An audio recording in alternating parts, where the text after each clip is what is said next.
Minecraft, Roblox və sürətli videolar uşağın beynini nə edir? Valideynlər çox vaxt deyir, doktor oyundur da, bütün uşaqlar oynayır. Bəli, texnologiyanı tam qadağan etmək mümkün deyil. Amma problem uşağın beyninin bu sürətə necə reaksiya verməsindəndir. Çünki sürətli keçidlər, parlaq rənglər, ani mükafat hissi yaradan oyunlar və videolar uşağın beynini davamlı yüksək stimula öyrəşdirir və bir müddət sonra dərs sıxıcı gəlməyə başlayır, diqqət müddəti azalır, aqressiya artır, səbirsizlik yaranır, real həyat maraqsız görünür. Ən təhlükəlisi isə budur.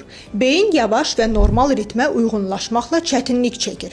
Mən qəbulda tez-tez bunu görürəm. Uşaq 1 saat telefonuna fokuslana bilir, amma 10 dəqiqə dərsə yox. Bu artıq sadəcə oyun sevgisi olmur.